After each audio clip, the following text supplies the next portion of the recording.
Hola, hoy vamos a discutir lo que es la transducción y traducción de bacterias, de lo que es el material genético para generar proteínas, o sea, lo que es la síntesis de proteínas. Tenemos aquí dos procesos que son la transducción, que no es más que la lectura de un ADN para formar un ARN mensajero, y posteriormente traducción, que no es más que el proceso de lectura del ARN mensajero por parte de los ribosomas para producir una proteína.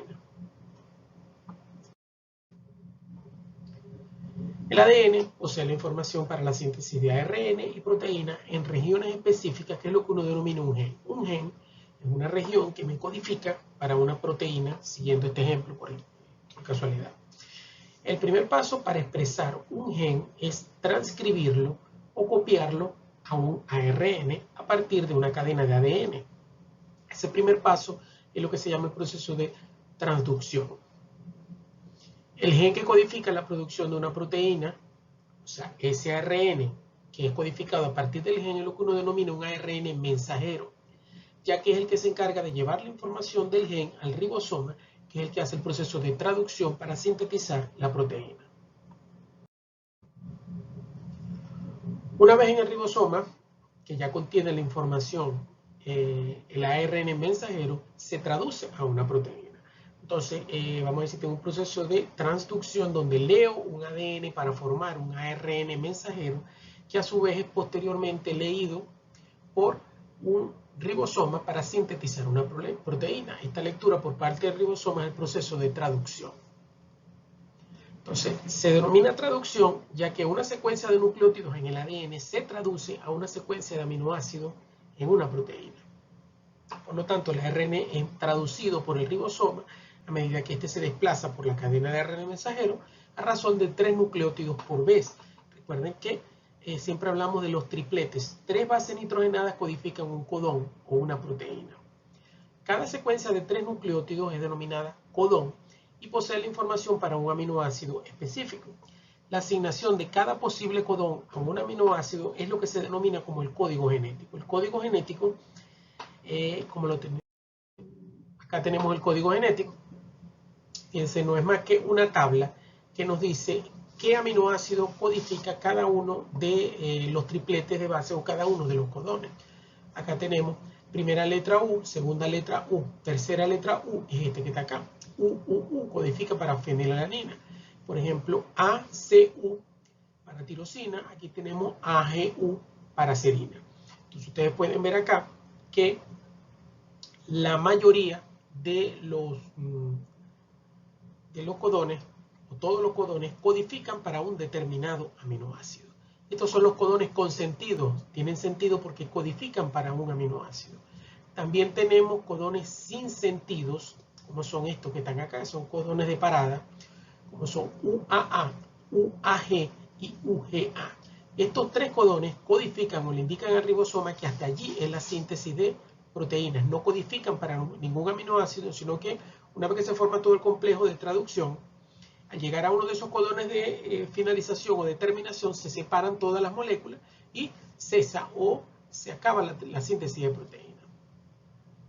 Entonces, estos 3 codones que están acá son lo que se denominan codones sin sentido. ¿Por qué? Porque no traducen para un aminoácido, sino que son señales de parada para el ADN.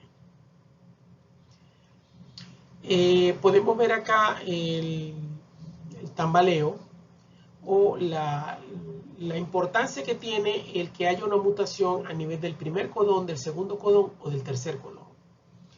Si la mutación ocurre a nivel del primer codón, por ejemplo, del tercer codón, por ejemplo, perdón, acá podemos ver que el primero es C y el segundo es C.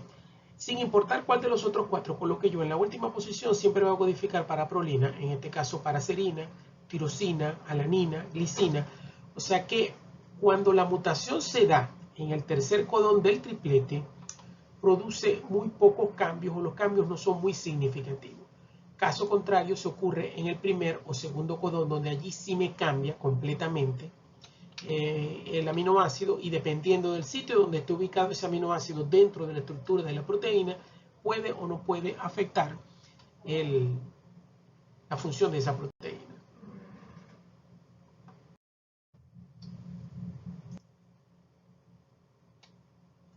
La traducción de los nucleótidos aminoácidos es realizada por pequeñas moléculas de ARN que se llaman ARN de transferencia. O sea, los ARN de transferencia son moléculas especializadas de ARN cuya función es ir trayendo los aminoácidos que se van necesitando para formar esa nueva proteína. Ese ARN especializado son enzimas que se denominan aminoacil ARNT de transferencia sintetasa, que se unen a un aminoácido específico, vamos a decir, un aminoácido específico a su ARN de transferencia. O sea, tengo una ARN de transferencia para cada aminoácido, y para unir ese aminoácido a la ARN de transferencia utilizo esta enzima que está acá, la aminoacil ARNT sintetasa. Ella lo que hace con gasto de energía es pegar ese aminoácido a su respectivo ARN de transferencia para que intervenga dentro de la síntesis de proteína.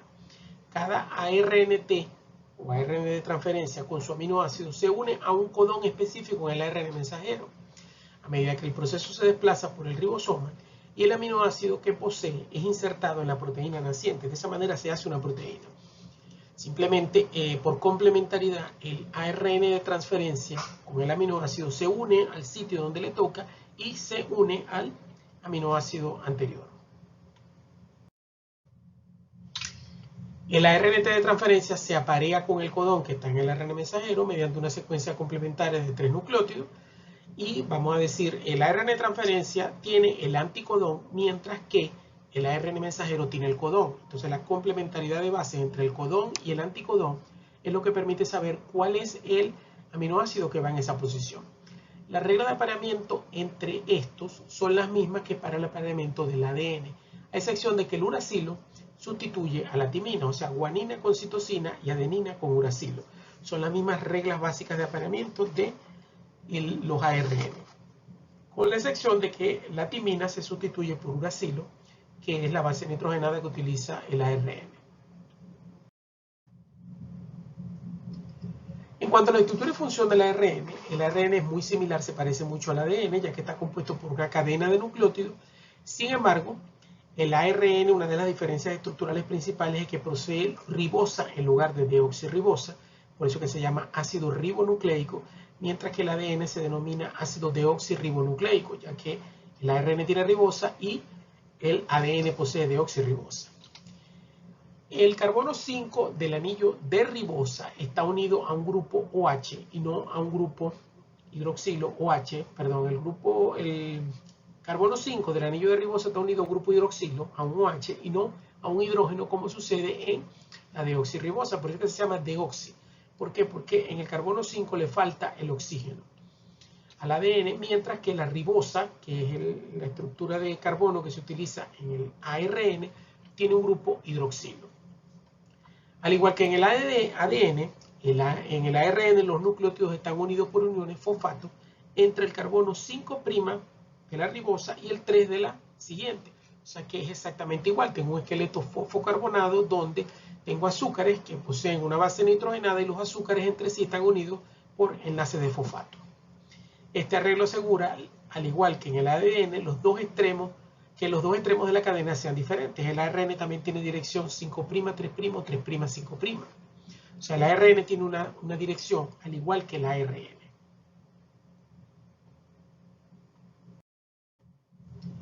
Por conveniencia, la secuencia de ARN siempre se lee en dirección 5', 3', porque otra diferencia principal entre ADN y ARN es que el ARN es de simple cadena, mientras que el ADN es una estructura generalmente de doble cadena. Por convención, acuerdo entre todas las, vamos a decir, en la parte científica, las regiones del ARN cerca del extremo 5' de una secuencia se denominan secuencia upstream, mientras que las que están cerca del extremo 3' son las secuencias downstream, al igual que las nombramos en el caso del ADN. Todos los ARN se transcriben por igual sin importar su función.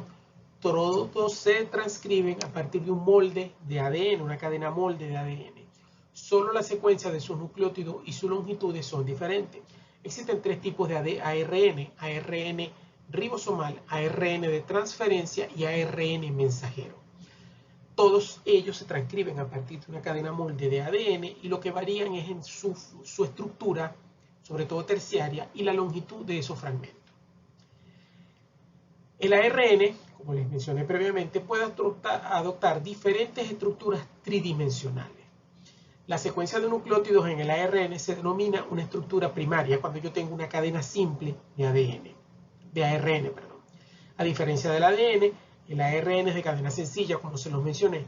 Sin embargo, el apareamiento de bases en algunas regiones de la molécula puede producir el plegamiento sobre sí mismo para formar regiones de doble cadena. O sea, yo tengo una sola cadena de ADN, si hay regiones complementarias, él se puede plegar, esas dos regiones se aparean y me forman una estructura de doble cadena.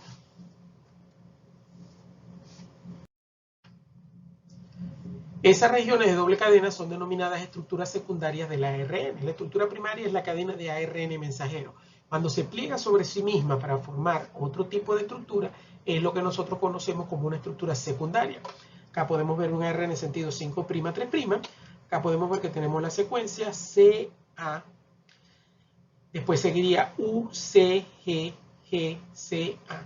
Fíjense que por complementariedad de base en este fragmento, él se pliega sobre sí mismo y me forma una estructura secundaria que es esto que está acá. Esto se conoce como un loop o un bucle que se forma acá. O sea, tengo ARN de cadena sencilla, aquí se pliega, forma doble cadena, tengo cadena sencilla que da la vuelta aquí, está unido a doble cadena y después sigue como cadena sencilla.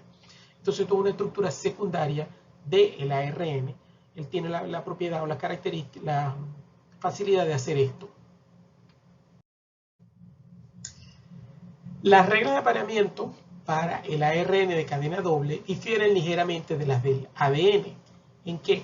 En que en el ARN la guanina se puede aparear con uracilo, así como con citosina, que fue lo que vimos en el ejemplo anterior, donde había un par GU. O sea, la guanina se puede aparear con uracilo y con citosina. Ese par guanina-uracilo no comparte puentes de hidrógeno, por lo que no contribuye a estabilizar la molécula de doble cadena. Y la estructura secundaria de un ARN se hace más estable a medida que posea más pares de bases unidos. O sea que a medida que haya más complementariedad entre las bases y se pegue la mayor cantidad de esa cadena sencilla, se pliegue en cadena doble, la estructura va a ser mucho más estable. Que si hay poco plegamiento y la mayoría de la estructura queda en cadena sencilla.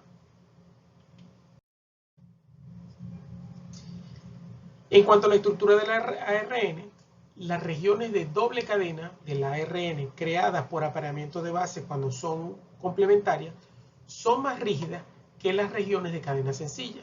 Esto trae como consecuencia que el ARN en estructura secundaria tenga una forma más rígida que cuando está en cadena sencilla. Esas regiones intermezcladas ocasionan que el ARN se repliegue intensamente a él mismo, o sea que se repliegue bastante y forme una estructura bastante sólida. Todo esto le va a dar al ARN una forma tridimensional bien definida, denominada estructura terciaria. O sea que cuando se me forman varios bucles o varias estructuras secundarias, él se enrolla a sí mismo y me forma una estructura terciaria. Las proteínas y otros compuestos celulares reconocen al ARN en base a su estructura terciaria, lo cual da a los ribosomas su actividad enzimática. O sea que la mayoría de las proteínas que intervienen en el proceso van a reconocer al ARN como mensajero, como ribosómico o como de transferencia en base a la estructura terciaria que él puede tener. Todos los ARN de transferencia, este es el primer tipo que vamos a ver, el ARN de transferencia, todos tienen características en común, incluyendo su estructura secundaria y su estructura terciaria. Ellos por lo general tienen bases inusuales generadas por la modificación de las 4 bases primarias después que el ARN de transferencia se sintetiza. La estructura secundaria de los ARN de transferencia se describe como una hoja de trébol en la que las parejas de bases complementarias forman una estructura similar a un tallo del que sale un lazo de cadena sencilla. Acá lo tenemos, fíjense, un ARN de transferencia tiene esta región complementaria, donde ven que se forma una doble cadena, tiene una región sencilla, después hay otra región complementaria de doble cadena, cadena sencilla, doble cadena, sencillo, sencillo, doble cadena, sencillo y doble cadena otra vez. Entonces ven que forma una estructura como un trébol de 3 hojas. Esa es su estructura secundaria. Pero adicionalmente, una vez que él se pliega de esta manera, él tiende a plegarse nuevamente en su estructura terciaria. Y de esa manera entonces ustedes pueden ver que el loop o el bucle número 1 y el número 2 se acercan y forman uno solo. Es como si ustedes estuvieran de brazos abiertos y dirigen las manos hacia adelante y las ponen una al lado de la otra. Entonces estos dos bucles se pliegan uno al lado del otro y van a formar una estructura en forma de L, que es esto que podemos ver acá, donde tenemos el loop 2, que es este que está aquí abajo con el anticodón, hacia arriba, y acá tenemos plegados los dos loop o los dos brazos, el 1 y el 3, para formar esta estructura tridimensional, que es la estructura característica del ARN de transferencia. Los 4 brazos principales se designan de acuerdo a su estructura y función. En el ejemplo anterior ustedes vieron que había 3 brazos, pero hay ARNs de transferencia que pueden tener 4 brazos. El brazo sector está constituido por un brazo de secuencias apareadas que terminan en una secuencia no apareada, cuyo grupo libre 2', 3' o H se puede unir a un aminoácido. Ese es el brazo sector, el que se une al aminoácido. El brazo T, Si, C se denomina así por la presencia de un triplete. Si corresponde a pseudouridina, que es una base modificada. El brazo anticodón constituye el triplete anticodón en el centro del loop y es el que se une específicamente al ARN mensajero durante la síntesis de proteína. Y el brazo D se llama así porque contiene en la base hidrouridina, que es una base modificada también. Como les mencioné anteriormente, ellos tienen muchas bases modificadas que le dan las características para hacer un determinado tipo de ARN de transferencia. Para, vamos a decir, numerar esa cadena de ARN que forma parte de un ARN de transferencia, vamos a decir, el sistema de numeración que se utiliza para el ARN ilustra la constancia de la estructura. O sea, las estructuras son muy constantes, muy conservadas entre los diferentes ARNT. Y las posiciones se numeran en dirección 5', 3'. Generalmente el ARN de transferencia tiene 76 pares de base o 76 residuos. Los límites de longitud del ARN van desde 74, los más pequeños, hasta 96 bases, los más grandes. La variación de la longitud es producida por las diferencias en la estructura de 2 de los brazos que conforman el ARNT.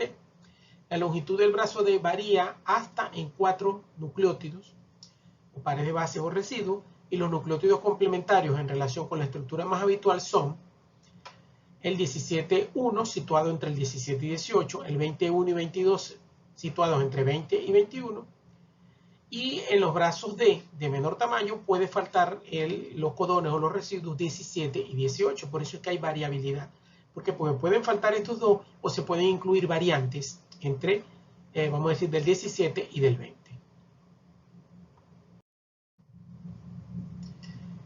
La característica más variable del ARN de transferencia es el llamado brazo extra, que no lo tienen todos, por eso en la imagen les mostré un ARN de transferencia de 3 brazos y les nombré posteriormente que había de 4 brazos.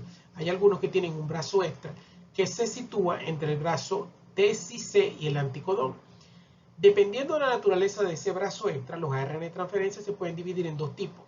Los de clase 1 tienen un brazo extra de pequeño tamaño que está formado por 3 a 5 pares de base y constituye aproximadamente el 75% de todos los ARN de transferencia.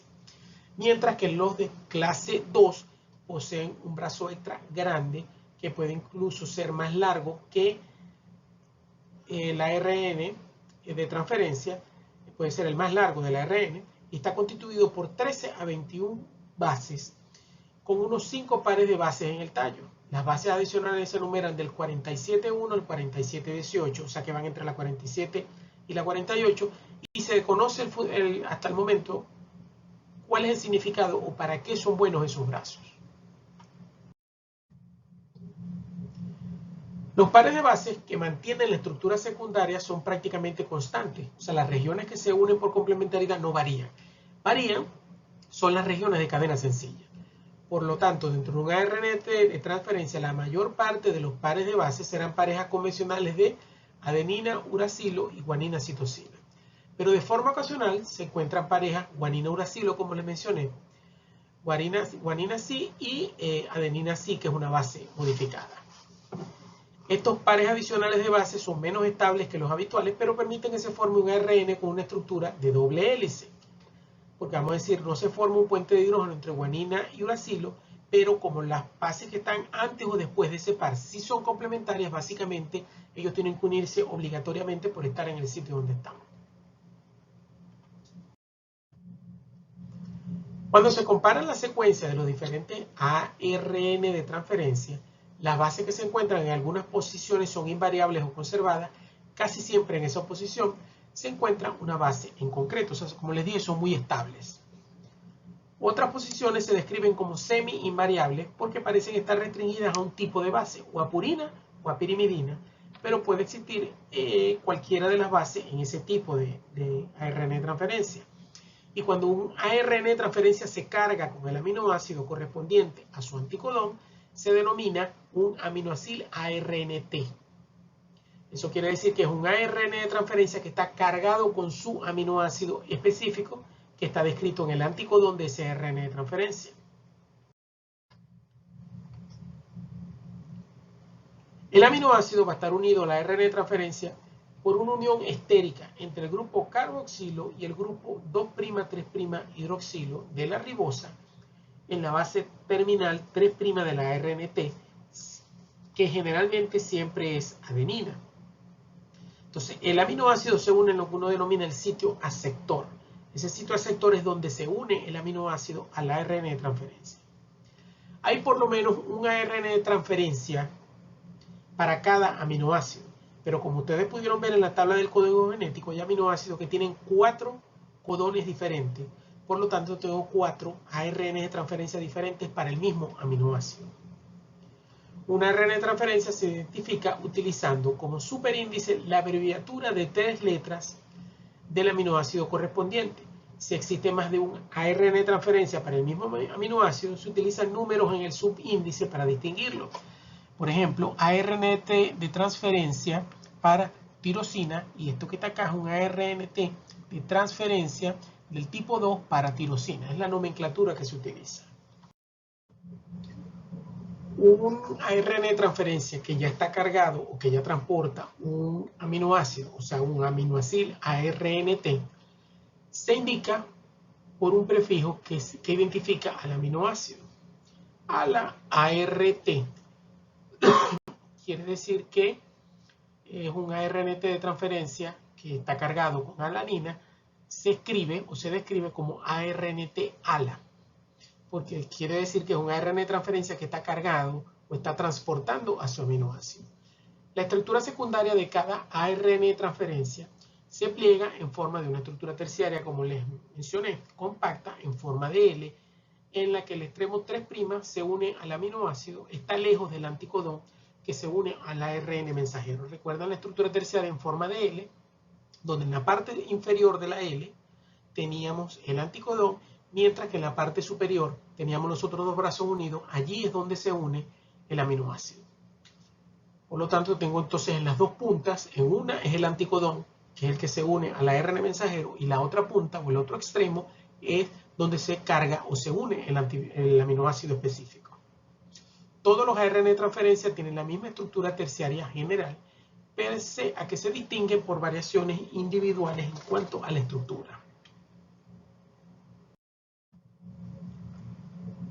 Los tallos de doble hélice de bases apareadas en la estructura secundaria se mantienen en la estructura terciaria, pero la disposición tridimensional crea esencialmente dos hélices en ángulo recto, la una con la otra. Por eso es una estructura en forma de L, mientras que el brazo 1 y 3 se pliegan el uno pegado al otro en la parte superior en ángulo de 90 grados, vamos a decir, ángulo recto. Se queda entonces el brazo 2, que es el brazo anticodón.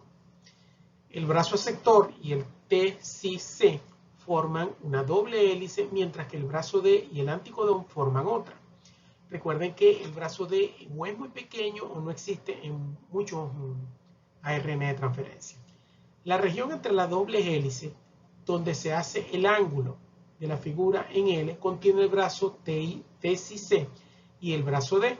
por lo que el aminoácido se coloca en la extremidad de un brazo en forma de L y el brazo anticodón constituye el otro extremo de la L, como les mencioné. El proceso de cargar un ARN de transferencia es catalizado por una enzima específica que es la aminoacil ARNT sintetasa.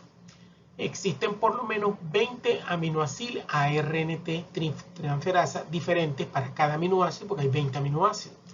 Cada uno reconoce un único aminoácido y todos los ARNT en los que ese aminoácido puede colocarse de forma legítima. O sea que yo puedo tener 4 ARN de transferencia para un mismo aminoácido y los 4 van a ser reconocidos por la misma enzima. O sea, no necesito 4 enzimas diferentes para el mismo aminoácido, por eso que tengo una enzima para cada aminoácido y funciona con todos los ARNT que puedan cargar ese aminoácido. Recuérdense que hay más ARN de transferencia que enzimas para cargar el aminoácido, como les mencioné anteriormente, por la degeneración del código genético, donde yo puedo tener hasta 4 codones diferentes que me codifican el mismo aminoácido.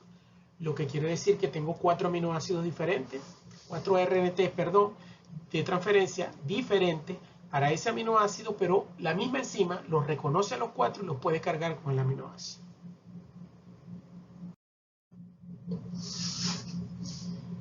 En cuanto al proceso de transcripción, la ARN polimerasa de la bacteria es una enzima que se encarga de transcribir el ADN en ARN.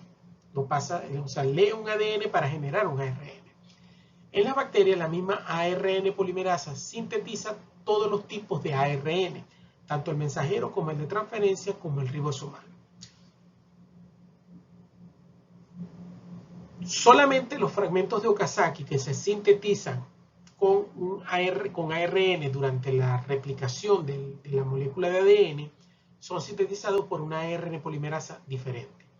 Entonces, yo tengo básicamente 2 tipos de ARN polimerasa. Una, que es la que participa en el proceso de replicación y forma los fragmentos de Okazaki, y otra que es la que se encarga de leer ADN para producir ARN de cualquiera de sus tipos. Los microorganismos eucariotas tienen 3 tipos de ARN polimerasa nucleares, así como una ARN polimerasa mitocondrial. Recuerden que dentro de la célula eucariota, lo que es el cromosoma está compartimentalizado dentro del núcleo, y ahí es donde vamos a encontrar las ARN polimerasas nucleares. Y adicionalmente, una célula eucariota contiene una mitocondria que tiene su propio ARN, tiene su propia enzima ARN polimerasa mitocondrial. Por eso es que hay varios tipos en la célula eucariota. En el caso de las células procariotas, como las bacterias, generalmente son 2. La que transcribe el ADN en ARN, ya sea mensajero ribosomal o de transferencia, y la que participa en el proceso de replicación formando los primeros fragmentos de Okazaki. La ARN polimerasa bacteriana tiene 5 subunidades y el peso molecular es de aproximadamente 400 kilodalton, lo que la convierte en una de las enzimas más grandes a nivel de una bacteria. En cuanto a la ARN polimerasa bacteriana, que está compuesta por 5 subunidades, como es su estructura, está formada por 2 subunidades alfa, que son idénticas, 2 subunidades grandes, que son llamadas beta y beta prima, y el factor sigma.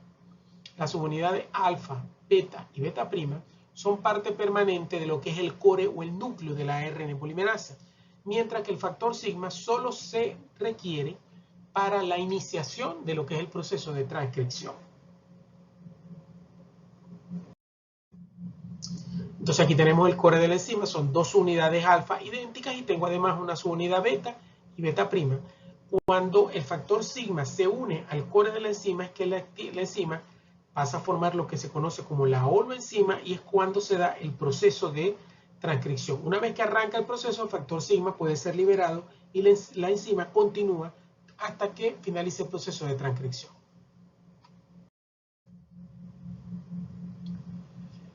En cuanto al inicio de la transcripción, igual que como sucede con la ADN polimerasa, la ARN polimerasa, lo que realiza esta enzima lo que hace es una copia complementaria de una cadena molde de ADN.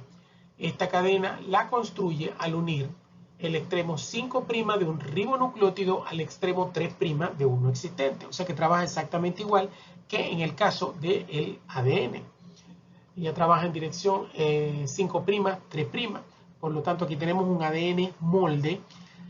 Y para el ARN yo trabajo en esta dirección 5', 3' realizando una lectura así. Por lo tanto, él siempre, o la polimerasa va a leer la cadena 3', 5' para poder generar la cadena complementaria en dirección 5', 3'. Entonces, a partir de la lectura de esta cadena se genera un ARN mensajero.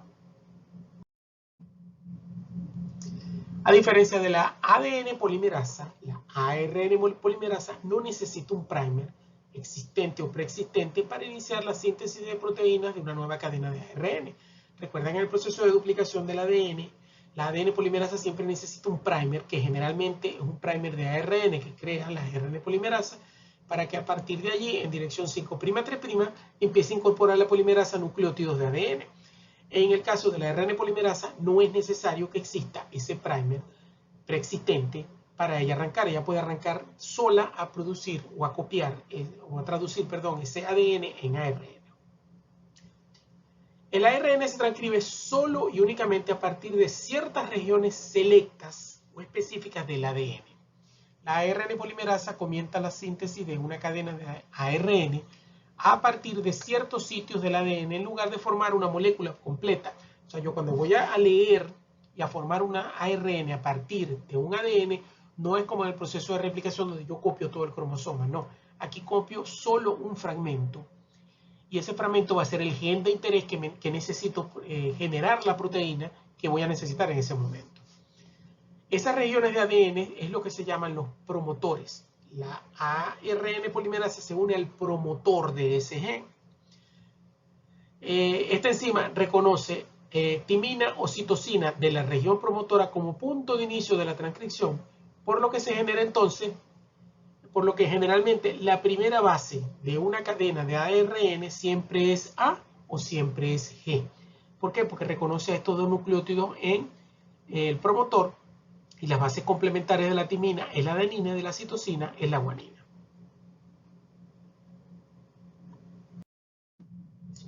La ARN polimerasa reconoce diferentes promotores en el ADN dependiendo del factor sigma que esté unido a la holoenzima. Los promotores más comunes son reconocidos por la ARN polimerasa que contiene el factor sigma 70. Los factores sigma son nombrados de acuerdo a su tamaño, por lo que sigma 70 es el factor sigma que posee una masa molecular de 70 kilodalton. Los promotores que pertenecen a un mismo tipo no son idénticos entre ellos, sin embargo, comparten ciertas secuencias o características que son conocidas como secuencias consenso. Entonces acá es importante los factores sigma. Hay diferentes factores sigma y como vamos a ver más adelante es uno de los mecanismos que se utiliza para la regulación de la transcripción o de síntesis de proteína. O sea, no es un factor sigma universal que vamos a decir, hace que se traduzcan todos los genes, no. Cada gen tiene un factor sigma o comparten factores sigma diferentes y es lo que permite entonces que se traduzcan algunos genes y otros no.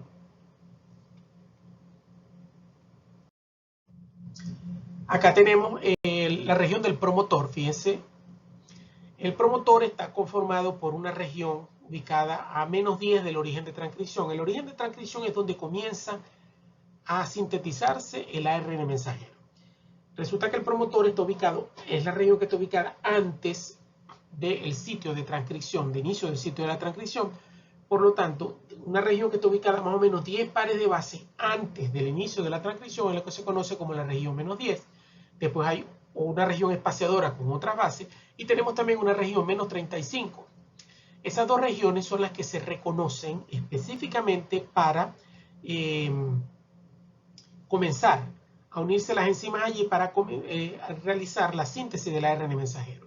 Fíjense que esas secuencias consenso son ricas en adenina-timina, como las pueden ver. La secuencia de la región -10 es TA, TA, TA, o sea, ricas en adenina-timina, mientras que las regiones -35 tienen esta secuencia que está acá, TTGACA. Entonces, yo tengo un ADN de doble cadena, donde ubico una región TTGACA y ubico después una región rica en adenina-timina, diferenciadas, esta menos 10, esta menos 5, entonces yo sé que aquí hay una proteína, aquí es donde me tengo que unir para empezar aquí, que siempre comienza en adenina o en guanina, para comenzar allí a producir un ARN mensajero, que es lo que les mencioné anteriormente. Entonces, esta es la topología o las características típicas que presenta un promotor para inicio de transcripción de un gen.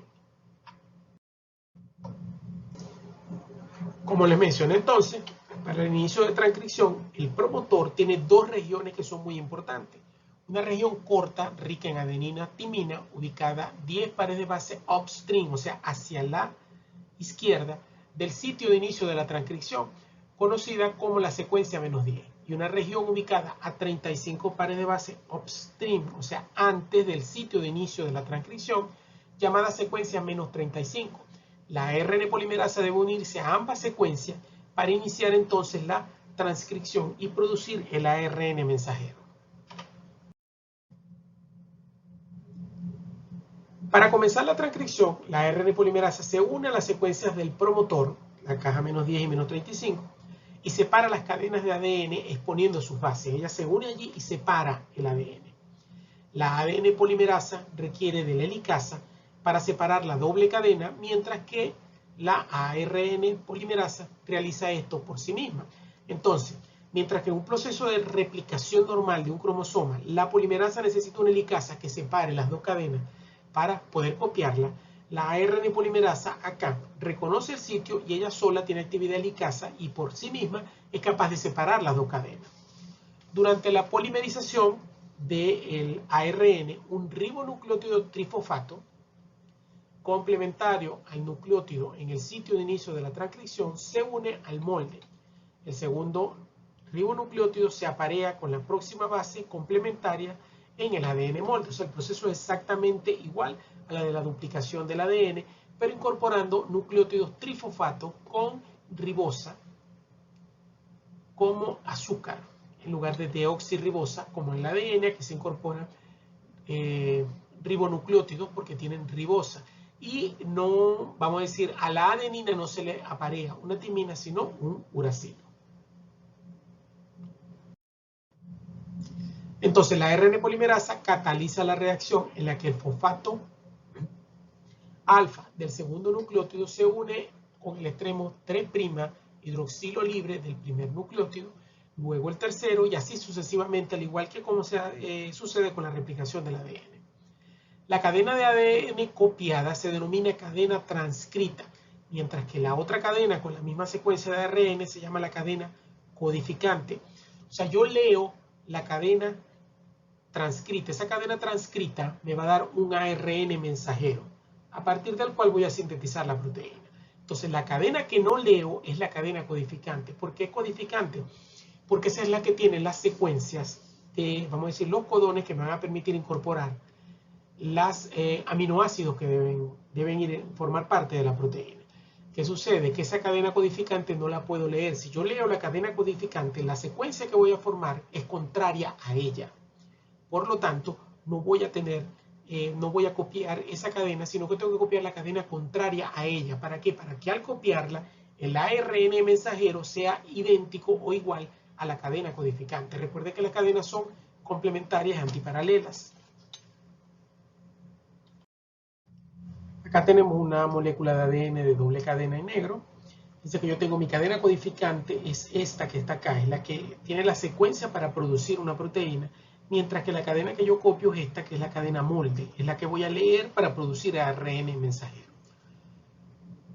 Entonces observen que cuando yo leo y produzco un ARN mensajero, esta secuencia es complementaria a la que codifica la proteína. Fíjense que tiene adenina, uracilo sustituye a la timina. Entonces es una cadena, vamos a decir, una copia exacta de la cadena codificante que se produce al leer o copiar la cadena molde, ya que por complementariedad de base la voy a invertir.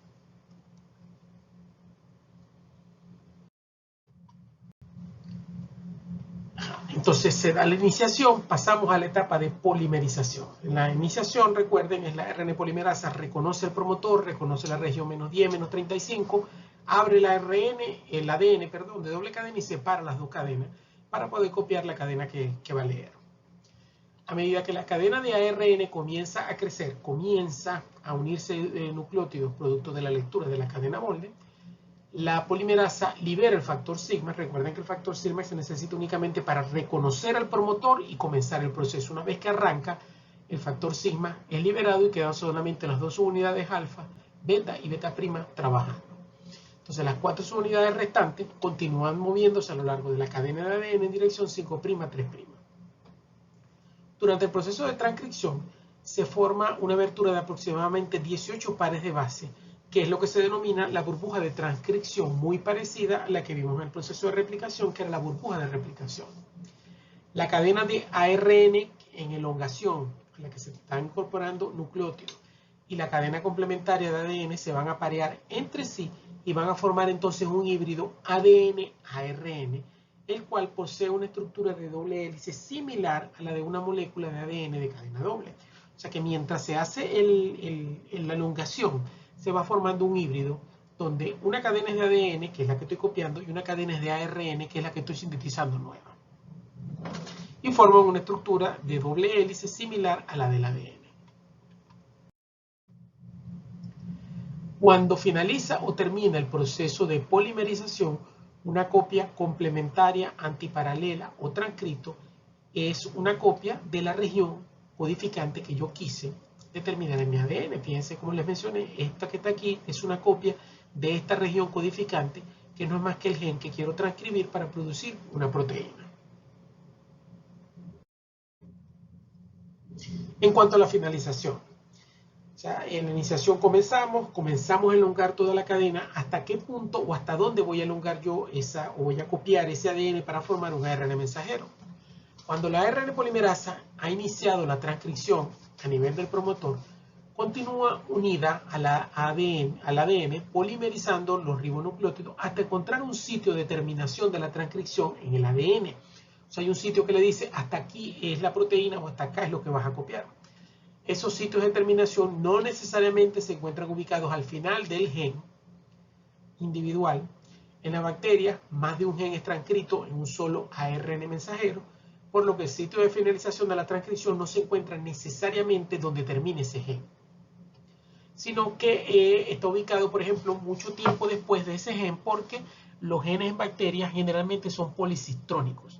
Un gen policistrónico es el que produce un ARN mensajero que codifica al mismo tiempo para varios productos diferentes. Incluso en caso de que se transcriba un solo gen, el sitio de finalización de la transcripción puede estar ubicado en una secuencia downstream alejada de la secuencia donde está el gen. O sea, no es que el gen termine exactamente donde está el último aminoácido, no. El ARN mensajero siempre va a tener después del último aminoácido una serie de, vamos a decir, una cadena todavía larga hasta encontrar la secuencia de terminación. Entonces, aquí tenemos la polimerasa, recordemos.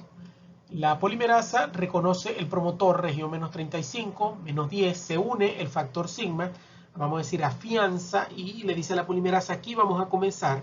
Se produce la separación de las dos cadenas de ADN y empiezo a sintetizar a partir del punto +1, o sea, donde comienza el primer aminoácido, comienzo a sintetizar mi ARN mensajero.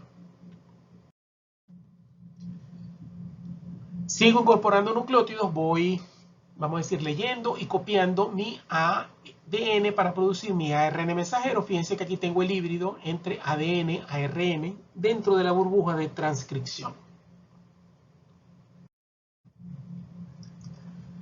Acá sigo con la copia. Una vez que ya yo comienzo a sintetizar, recuerden que el factor sigma es eliminado.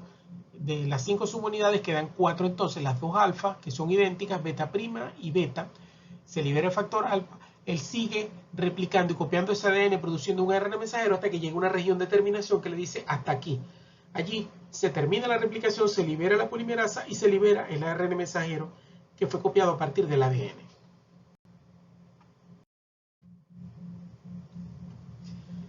El ADN bacteriano tiene dos tipos de sitios básicos de terminación de la transcripción.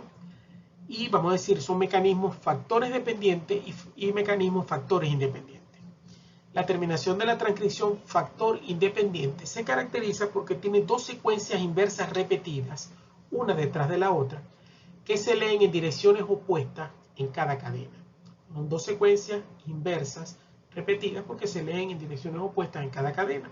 Estas repeticiones invertidas son ricas en guanina citosina y están seguidas por una cadena corta de adenina, o sea, muchas adeninas al final. La transcripción termina en la cola de poliadenina del ADN, lo que ocasiona una cola de poliuracilo en el extremo final del ARN mensajero.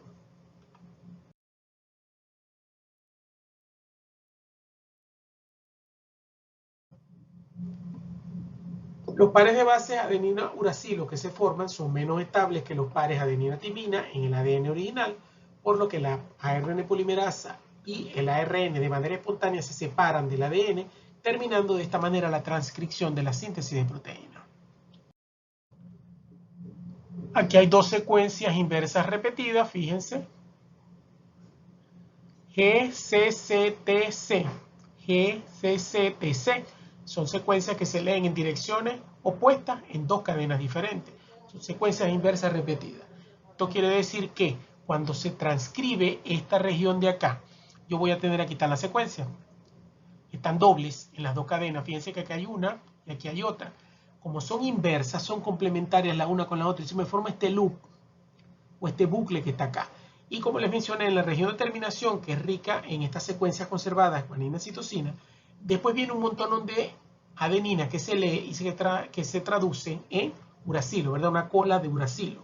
¿Qué sucede? Cuando se forma esto, la unión entre el híbrido ADN-ARN que tengo acá es menos estable que la unión entre guanina y citosina, simplemente porque los puentes de hidrógeno entre guanina y citosina son 3, mientras que entre adenina, timina o uracilo, cualquiera de las 3, son puentes de hidrógenos dobles. Por lo tanto, la estabilidad de esta unión adenina-uracilo es mucho menos estable que la guanina-citosina, lo que hace que el ARN se separe. O sea, rompe esta unión con el ADN y al romperse esa unión, el híbrido ADN-ARN, la polimerasa es inmediatamente liberada. Y vamos a decir, de esta manera sabe la ARN polimerasa que debe terminar la transcripción y la producción del ARN mensajero.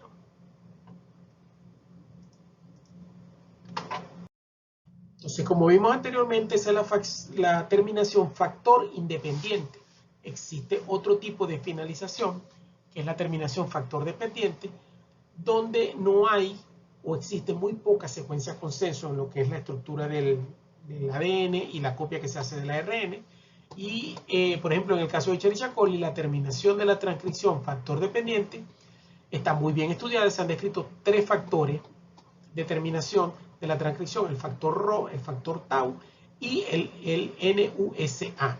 No se conoce el rol específico del Tau y del NUSA, pero sí se conoce bastante la terminación Rho dependiente. En el caso de esta terminación Rho dependiente, se deben tomar en cuenta ciertas condiciones. Usualmente, Rho produce la finalización de la síntesis del ARN solo si el ARN no está siendo traducido. O sea, solamente se produce la finalización Rho dependiente cuando el ARN no está siendo traducido. Quiere decir que en la transcripción yo produzco el ARN mensajero. Y en segundo lugar, en la traducción, los ribosomas van leyendo el ARN mensajero para producir la proteína. Ese es el proceso de traducción. Entonces, la terminación Rho dependiente se da únicamente cuando el ARN mensajero no está siendo traducido. Resulta que en condiciones normales, a medida que yo produzco el ARN mensajero y él va saliendo, inmediatamente los ribosomas se unen a él y empiezan a sintetizar la proteína. Entonces, si el ADN está siendo traducido ya en proteínas, no puedo aplicar terminación Rho dependiente. ¿Por qué? Porque aplica únicamente en ARN que no esté siendo traducido. Recuerden que las bacterias, a diferencia de las células eucariotas, no tienen un núcleo definido como en el caso de los organismos eucariotas. Los organismos eucariotas tienen una membrana nuclear bien delimitada y en el interior encontramos lo que es el genoma o el cromosoma. Generalmente en un ADN eucariota se produce un ARN mensajero que es procesado. Y una vez que se procesa y se convierte en un ARN mensajero funcional, sale del núcleo hacia el citoplasma para ser traducido por los ribosomas. En el caso de las bacterias, donde no hay compartimentalización entre el núcleo y el citoplasma, sino que el cromosoma de la bacteria nada en el citosol, tenemos el inconveniente de que a medida que se produce el ARN mensajero, los ribosomas están en contacto con él y comienzan de una vez a traducirlo de manera rápida. Esto fue lo que les mencioné, las bacterias no tienen membrana nuclear, por lo que la transcripción y la traducción ocurren simultáneamente en los microorganismos procariotas. Otra consideración que se debe tomar en cuenta es que Rho es una ATPasa dependiente de ARN, por lo que cliva ATP para obtener energía. Pero esto ocurre solo si hay ARN presente. O sea, cuando hay ARN y Rho dispone de ATP, es que se da el proceso de terminación. Por último, Rho es una helicasa del híbrido ADN-ARN, similar a la helicasa del ADN, y su función es separar las cadenas de ARN y ADN durante la transcripción. O sea que Rho no es más que una helicasa que separa el híbrido ADN-ARN que se forma durante la transcripción. Y vamos a decir, al separarlos, recuerden como les mencioné, la ARN polimerasa es DNA dependiente, o sea, necesita estar en contacto o que esté presente el híbrido ADN-ARN para poder funcionar. Por lo tanto, cuando la helicasa separa ese híbrido, la polimerasa pierde efectividad y se separa, liberando entonces el complejo.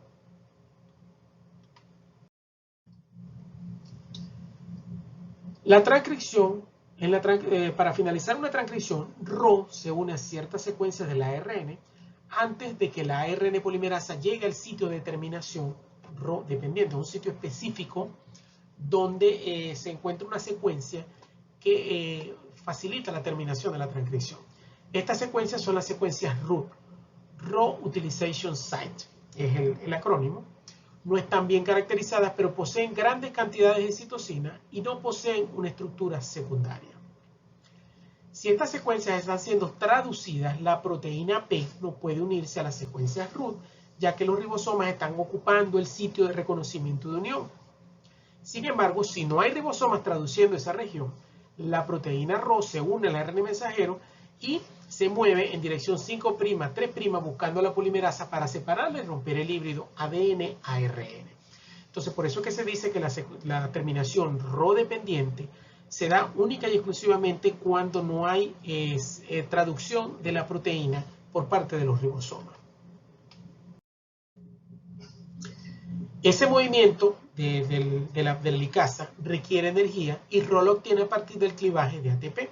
Si Rho alcanza y contacta a la ARN polimerasa, esta se detiene en el sitio de terminación.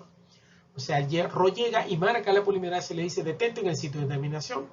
Si la helicasa de Rho desenrolla entonces el híbrido ADN-ARN, libera todo el complejo de transcripción, y tenemos el ARN mensajero terminado. Acá tenemos un ejemplo, fíjense, tengo un ADN, aquí tengo las secuencias RUT y el sitio de terminación Rho dependiente. Acá podemos ver, en este caso, estoy produciendo el ARN mensajero. Aquí tengo una secuencia RUT, pero el ribosoma está leyendo el ADN. Si no ocupa la secuencia RUT, esa secuencia RUT es reconocida por Rho. Rho con gasto de energía es capaz de formar un bucle, detiene al ribosoma y al mismo tiempo activa la actividad helicasa para alcanzar a la polimerasa y decirle detente en el sitio de terminación, que es este sitio que está acá, y de esa manera culmina la transducción del ADN, del ARN mensajero, De acuerdo a este modelo, la diferencia básica entre un sitio de terminación factor independiente y uno factor o Rho dependiente es la disociación del híbrido ADN-ARN en la burbuja de transcripción. Si el sitio es factor independiente, tiene una secuencia simétrica que resulta en la formación de un loop ARN-ARN que es más estable que el ADN-ARN, por lo que previene la formación, mientras que en los sitios Rho dependiente, la proteína Rho es la que se encarga directamente de disociar el híbrido ARN-ADN. O sea que en ambos casos la terminación se da por la disociación del híbrido ARN-ADN. La diferencia es la manera como se disocia ese híbrido. En la Rho independiente es por la formación de una estructura secundaria que es mucho más estable que el híbrido y hace que, vamos a decir, el híbrido se separe de manera natural y la enzima termine su función. mientras que en la terminación Rho dependiente lo que sucede es que se produce una enzima que directamente disocia o separa ese híbrido para inhibir la acción de la polimerasa. El proceso descrito hasta el momento es el proceso necesario para producir o generar un ARN mensajero que va a sintetizar o va a generar una proteína. Pero existen otros dos tipos de ARN, como son el ARN de transferencia y el ARN ribosomal. Y la transcripción de los genes de todos los ADN de la célula es prácticamente la misma. Simplemente se lee el ADN molde para generar un ARN. Sin embargo, el ARN de transferencia y el ARN ribosomal tienen funciones especiales diferentes a la de servir de molde para sintetizar una proteína. O sea, participan en la síntesis de proteínas, pero cada uno de ellos tiene funciones muy diferentes. Por lo que el destino de estos dos ARN, después de la transcripción, es el diferente al del ARN mensajero. Los ribosomas constituyen los organelos citoplasmáticos más grandes de la célula bacteriana y están compuestos por proteínas y ARN. Los ribosomas tienen tres tipos de ARN, ARN 16S, 23S y 5S. O sea, son tres tipos de ARN específicos que conforman un ribosoma. Adicionalmente a su rol en el ribosoma, el ARN ribosomal juega un rol más directo en la traducción. ¿Por qué? Porque el ARN ribosomal 23S es la enzima peptidiltransferasa que une a los aminoácidos en la proteína que se sintetiza a nivel del ribosoma. El ARN ribosomal 16S está involucrado directamente en la iniciación y terminación de la transducción. El ARN ribosomal y el de transferencia son los ARN más comunes en la célula y no son degradados hasta mucho tiempo después de ser sintetizados, cosa que no ocurre con el ARN mensajero, que una vez utilizado es degradado rápidamente.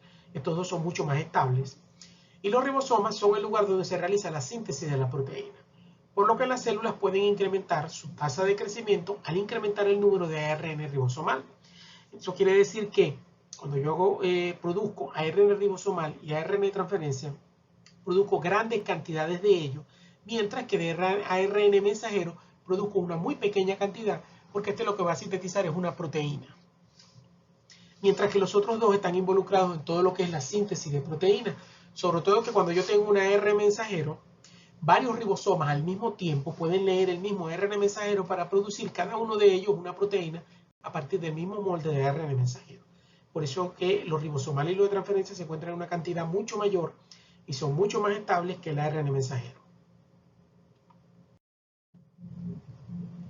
En muchas bacterias, las secuencias codificantes para el ARN ribosomal están repetidas en 7 o 10 regiones diferentes alrededor del genoma. Eso es para garantizar que la bacteria no, por causa de una mutación, no vaya a perder la capacidad de producir ARN ribosomales. Una bacteria sin ARN ribosomal no puede vivir. Los ARN precursores codificados por diferentes regiones poseen ARN ribosomal, pero cada uno tiene diferentes ARN de transferencia y regiones espaciadoras.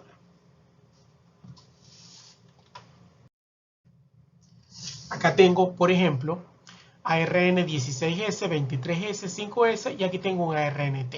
O sea, estos tres que están repetidos varias veces en el cromosoma, me codifican todos los ribosomas. Por el contrario, los ARN de transferencia, cada uno de ellos tiene un gen diferente para producir cada uno de los diferentes tipos de ARN de transferencia. Entonces, cuando yo codifico toda esta región, voy a tener una secuencia con regiones espaciadoras que tengo que procesar con una enzima que es una nucleasa, que lo que hace es cortar toda esta cadena que traduje en los genes funcionales, por ejemplo, esta región solamente que es el 16S, esta región que es la RNT, esta región de 23S que está acá y esta región de 5S, mientras que todas estas regiones intermedias espaciadoras son eliminadas, no son más que regiones reguladoras de la expresión de esos genes. Vamos a ver lo que es el proceso de traducción. Las proteínas realizan la mayor parte de las funciones o en lo que es el trabajo dentro de la célula. La mayoría de las enzimas que crean y degradan fuentes de energía y fabrican los constituyentes celulares y estructurales son proteínas. La mayor parte de los componentes de una célula son proteínas. Por lo tanto, proceso de traducción me da a mí todo lo que es la maquinaria enzimática y estructural de un organismo. Todos estos roles y funciones estructurales hacen que la célula tenga muchos más tipos de proteínas que de cualquier otro constituyente. Y la mayoría de las secuencias de ADN están dedicadas, específicamente en el cromosoma, a sintetizar proteínas, ya sea estructurales o funcionales. A diferencia del ADN y el ARN, que son ácidos nucleicos, que están formados por cadenas de nucleótidos unidos mediante enlace fosfodiéster entre un azúcar y un fosfato, las proteínas consisten en cadenas de 20 diferentes aminoácidos como mínimo, unidos entre sí mediante uniones peptídicas que se forman por la unión entre un grupo amino de un aminoácido y el grupo carboxilo de otro aminoácido. Entonces, mientras que los ácidos nucleicos son bases nitrogenadas unidas por azúcar, un esqueleto fosfocarbonado, las proteínas son aminoácidos unidas por grupos aminos y grupos hidroxilo. Una cadena corta de aminoácidos es lo que se denomina un oligopéptido. Todo lo que tenga menos de 20 aminoácidos es un oligopéptido, y una cadena larga de aproximadamente 20, como se los menciona acá, es lo que se denomina un polipéptido o una proteína.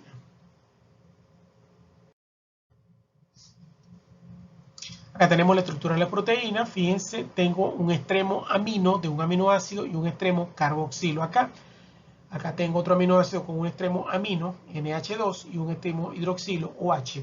Aquí lo que ocurre por la formación de una unión peptídica, lo que ocurre es que yo combino el extremo hidroxilo con el extremo amino del otro aminoácido y formo esta unión que está acá.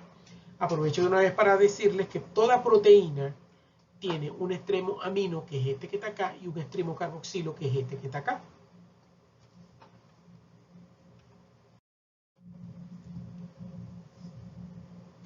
Al igual que en el ADN y el ARN, las cadenas polipeptídicas tienen una dirección. La proteína está definida por los grupos aminos y carboxilos que les mencioné anteriormente. El extremo que posee el grupo amino libre es el extremo N-terminal, mientras que el extremo que tiene el grupo carboxilo libre es el extremo C-terminal. Las proteínas son sintetizadas del extremo N-terminal al C-terminal. Al igual que los ácidos nucleicos, las proteínas tienen estructura primaria, secundaria y terciaria. Incluso pueden llegar a formar estructuras cuaternarias.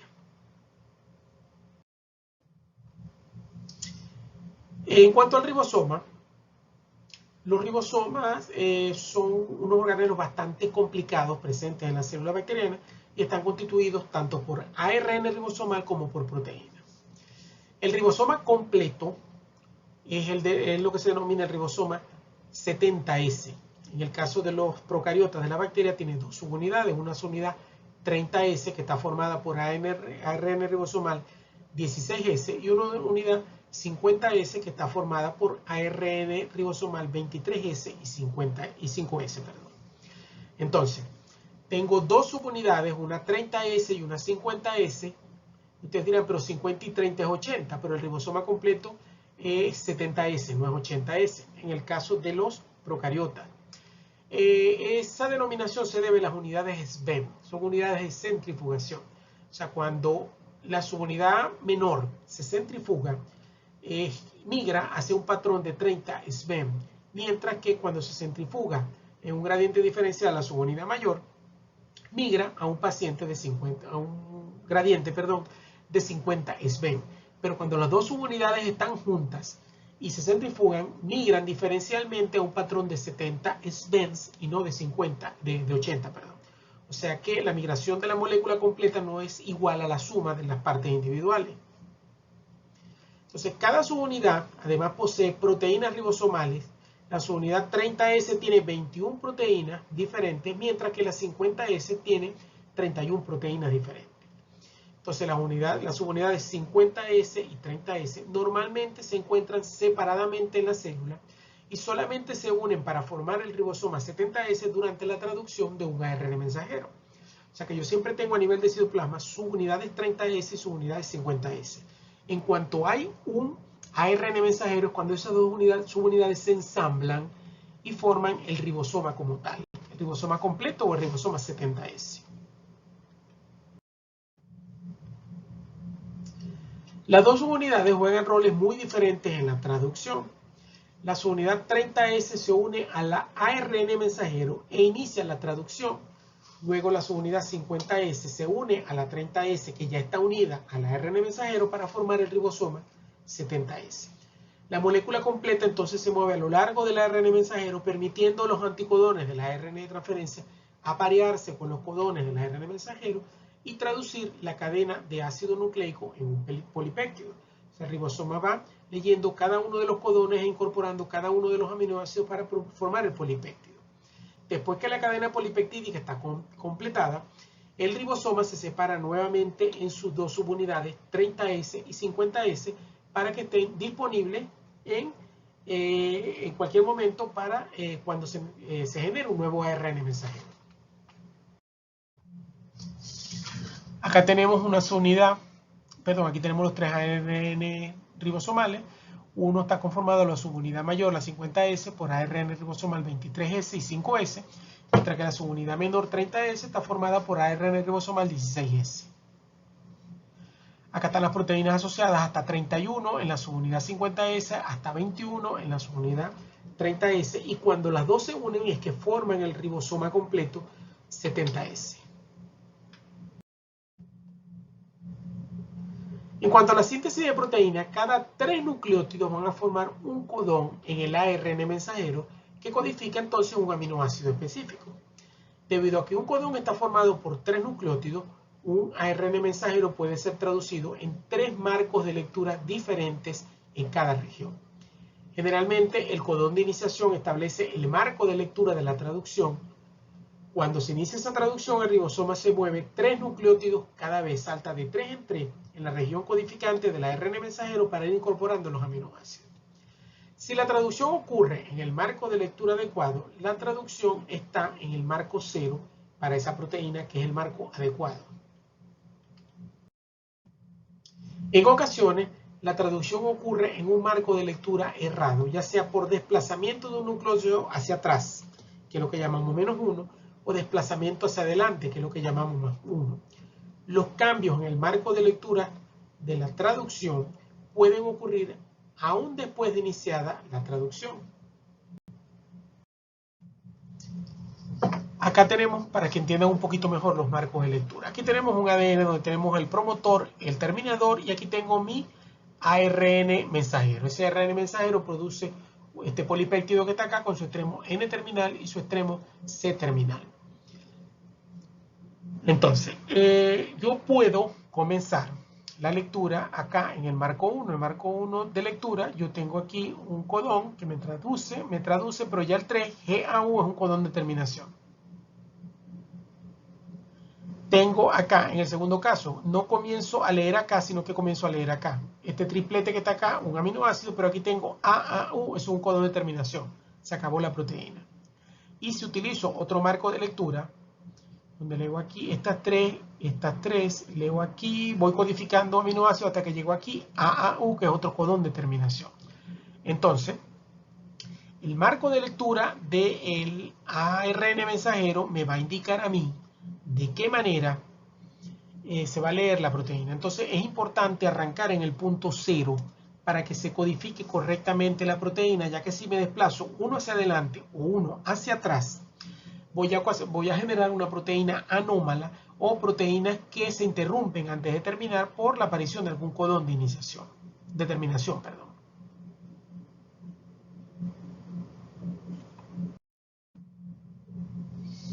Antes de comenzar la traducción, aminoácidos específicos son unidos a cada ARNT por su aminosil ARNT transferasa, sintetasa, perdón. Cada una de estas enzimas reconoce específicamente solo un tipo de ARNT.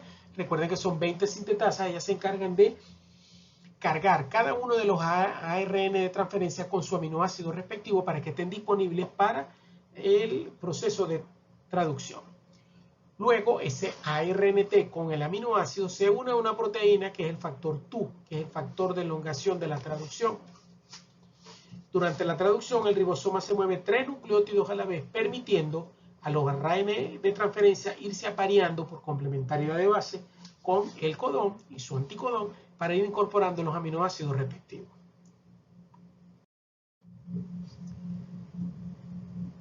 ¿Cuál ARN de transferencia entrará en el ribosoma en un determinado momento? Va a depender de la secuencia del codón del ARN mensajero que ocupe el ribosoma en ese determinado momento. En uno de sus loops, el ARN de transferencia tiene 3 nucleótidos que son complementarios a la base del ARN mensajero. Es lo que se denomina el anticodón cuando vimos la estructura del ARN de transferencia. Por lo que ambos se aparean, porque son secuencias, un triplete de bases nitrogenadas que son apareables, se aparean perfectamente. Entonces, para que ocurra el apareamiento de esas dos secuencias de ARN, estas deben ser complementarias. Si el anticodón es complementario al codón del ARN mensajero presente en el ribosoma, el complejo ARN de transferencia más el factor de elongación TU entran y se une a un sitio que es lo que se llama el sitio aceptor o sitio activo del ribosoma. Acá tenemos el ribosoma. El sitio activo es este que está acá. Entonces, aquí tenemos UUA, es el codón. Yo necesito un ARN de transferencia que tenga como anticodón este que está acá, el complementario, que sería AAU. Por lo tanto, este se une al factor de elongación TU, que por degradación de GTP le proporciona la energía para que él entre y se aparee acá en el sitio activo del ribosoma. Luego se forma la unión peptídica, donde la cadena polipeptídica que está acá, por medio de una enzima, la peptidiltransferasa, es cortada de acá y transferida para el nuevo aminoácido que acabo de incorporar, y es lo que vemos acá. Entonces, ¿qué sucede? Este antibiótico que está en el sitio P o sitio pasivo, este ARNT, perdón, que está acá, que ya no tiene la cadena polipeptídica, simplemente sale, deja el sitio P libre y el ribosoma te trasloca 3 pares de bases más. Por lo tanto, este ARNT que está pegado acá, con toda la cadena polipeptídica, pasa del sitio activo acá al sitio pasivo, dejando libre el sitio activo para que entre el que le toca, según el anticodón, entrar en ese momento, y de esa manera se construye la proteína. El apareamiento de solo 3 bases nitrogenadas es suficiente para permitir la entrada del ARN de transferencia correcto al sitio A del ribosoma. En ocasiones, el apareamiento de solo 2 bases es suficiente para permitir la interacción codón-anticodón. Recuérdense que es la recursividad que hay en el código genético, donde prácticamente la tercera base del codón y del anticodón, sin importar mucho cuál sea, va a generar el mismo aminoácido. Los puentes de hidrógeno que unen los pares de bases entre el ARN y el ARN de transferencia no son lo suficientemente fuertes para estabilizar esta unión en el sitio, por lo que entonces voy a necesitar el factor de elongación TU, que mediante gasto de energía va a favorecer que ese ribosoma se una allí en el sitio de unión, o sea, estabiliza mediante un gasto energético la unión del ARN de transferencia. Después que el ARN de transferencia se ha unido al ribosoma, el factor de elongación TU es liberado y otra enzima, el factor G de elongación de la traducción, mueve o trasloca el ARN de transferencia al sitio P, que es el sitio peptidil, para de esta manera dejar libre entonces el sitio A para la llegada de otro ARN de transferencia. Cuando 2 ARN de transferencia están unidos al ribosoma, el ARN de transferencia del sitio P tiene unido el péptido naciente y una enzima que es la peptidiltransferasa, que no es más que el ARN ribosomal 23S, cataliza la formación de un enlace peptídico entre el aminoácido unido al RNT del sitio P con el que está unido al ARNT del sitio A. Fue lo que les mencioné, que había una enzima, en este caso la peptidiltransferasa, que se encarga de pasar toda la cadena polipeptídica que está unida al ARN de transferencia, del sitio P, y lo une con el ARN de transferencia del sitio A. Entonces allí se da entonces la transferencia del péptido. Una vez que sucede eso, el factor de elongación G saca el ARN de transferencia sin polipéptidos y sin aminoácidos del sitio P y trasloca el ribosoma para que lo que está en el sitio A pase al sitio P, dejando el sitio A libre para la llegada de un nuevo ARN de transferencia con otro aminoácido.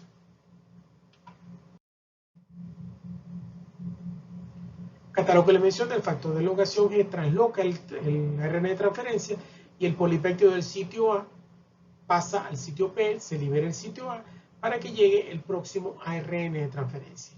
Este proceso requiere, o sea, la síntesis de proteínas requiere grandes cantidades de energía. Por lo general se gasta un ATP y 2 o 3 ATP por cada aminoácido que se incorpora a la proteína. Acá tenemos el ejemplo, tenemos el sitio A con la cadena polipeptídica, llega el ARNT que corresponde por complementariedad de bases al sitio activo, el factor de elongación TU, suministrando energía, afianza esta unión que está acá. Luego viene el factor de elongación G, que es lo que la peptidiltransferasa, perdón, que es lo que hace, pasa la cadena polipeptídica, de acá la une al nuevo aminoácido que está incorporado en el sitio A. Por lo tanto, este ARNT queda sin polipéptido y sin aminoácido, y el factor de elongación G trasloca o mueve el ribosoma 3 pares de base más hacia adelante. Por lo tanto, lo que estaba en el sitio A pasa al sitio P y queda libre el sitio A para el ingreso de un nuevo aminoácido.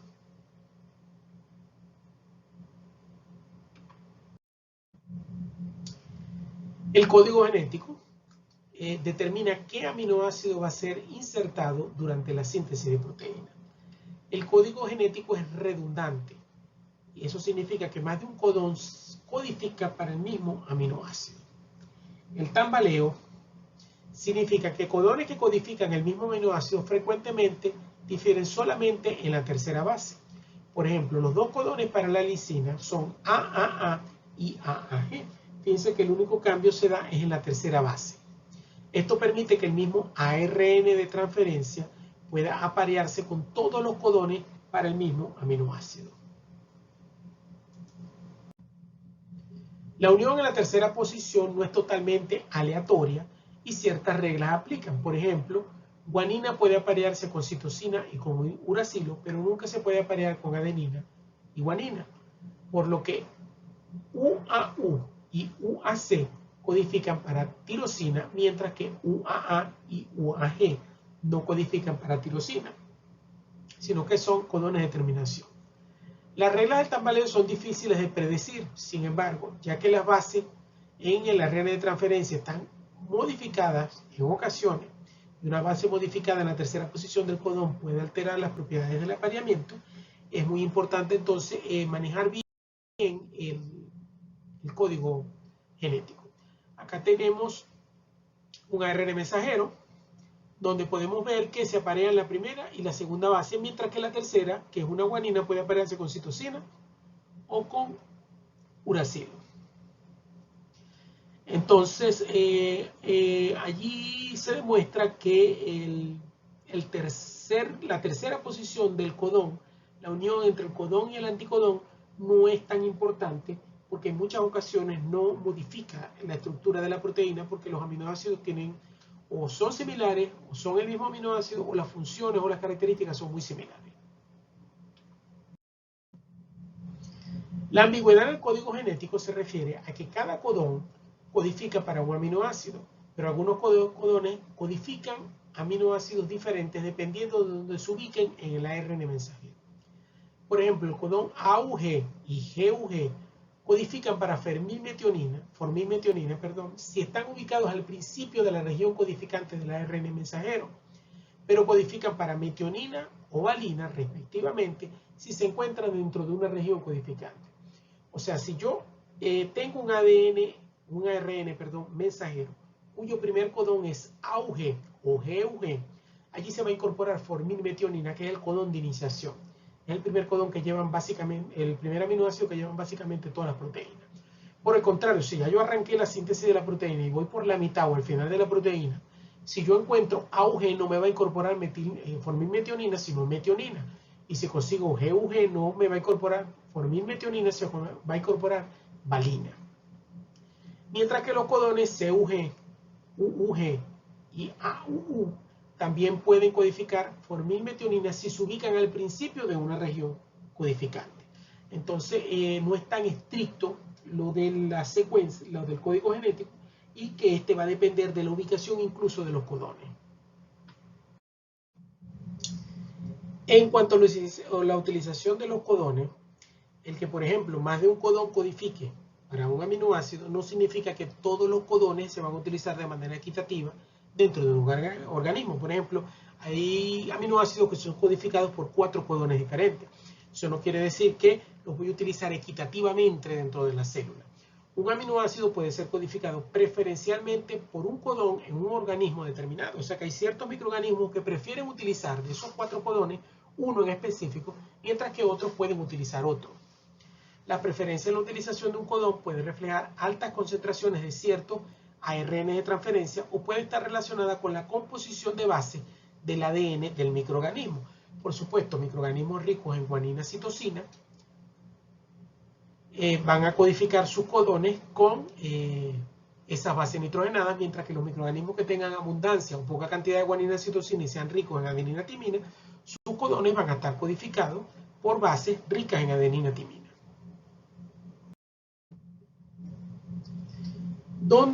¿Cuáles son las regiones de inicio de la traducción? En una cadena de ARN mensajero que tiene miles de nucleótidos, el ribosoma se debe unir al sitio correcto para el inicio de la traducción. Como vimos anteriormente, yo no arranco el ARN mensajero en el punto 0, que es el primer, perdón, en el punto 0 no, en el primer codón. O sea que la base que voy a tener ahí va a formar parte del primer codón, no. Igual que no lo termino en el último. Tengo la región codificante, pero antes de que comience la proteína tengo un montonón de bases nitrogenadas y después que termina también tengo otra cantidad importante de bases nitrogenadas. Por lo tanto, el ribosoma tiene que saber específicamente dónde se va a unir y dónde comienza la proteína. Si el ribosoma comienza su trabajo en un codón de iniciación incorrecto, el ARN mensajero se traduce en un marco de lectura errado, por la que la proteína tendrá un extremo N-terminal incorrecto y cada aminoácido de la proteína va a ser incorrecto. Por esa razón, el ARN mensajero tiene secuencias de inicio de la traducción o secuencias TIR que indican al ribosoma cuál es el primer codón de la proteína. Fíjense que como vimos en la duplicación del ADN y en la formación o en la traducción, o sea, la transducción, la formación de ARN mensajero, siempre hay una secuencia que me indica dónde comienza la traducción, la transcripción y en este caso la traducción. Todas las secuencias TIR tienen un codón de iniciación, el cual codifica para un determinado aminoácido. Esos 2 codones de iniciación son AUG y GUG, pero en raras ocasiones pudieran ser CRG o UUG. Entonces, casi todos comienzan con AUG, que es el codón que codifica para formimetionina. Recuerden que les dije que cuando ese codón, tanto el AUG como el GUG, estaban ubicados al inicio de la proteína, codificaban para formimetionina, mientras que después codifican para AUG para metionina y GUG para valina. Los codones de iniciación no son la primera secuencia en la cadena de un ARN, como les mencioné. Las copias de los genes del promotor generalmente están en las primeras regiones del ARN mensajero. Y esa región es la que se denomina la región 5' no traducida o secuencia líder. O sea, un fragmento que no se traduce y que está, vamos a decir, líder o antes a la secuencia que se traduce en realidad.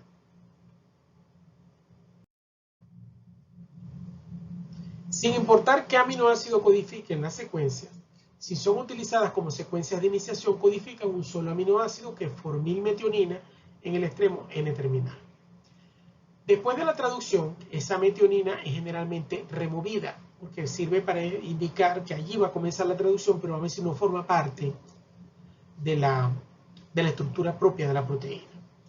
Debido a que los codones de iniciación, cuando están ubicados dentro de la región codificante, codifican para aminoácidos diferentes a metionina, la presencia de un codón no es suficiente para definir una región de inicio de la traducción.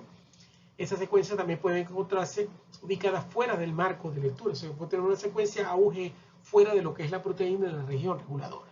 Entonces, además de ese codón de iniciación, tiene que haber otros marcadores que permitan reconocer el sitio de inicio de la traducción.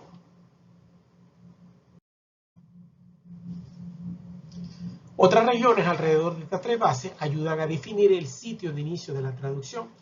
Muchas bacterias tienen de 5 a 10 nucleótidos en el extremo 5' del codón de iniciación, que es lo que se conoce como el sitio RBS, que es el sitio de unión del ribosoma. Estas secuencias se denominan las secuencias Shine-Dalgarno y son complementarias a ciertas regiones del ARN ribosomal 16S.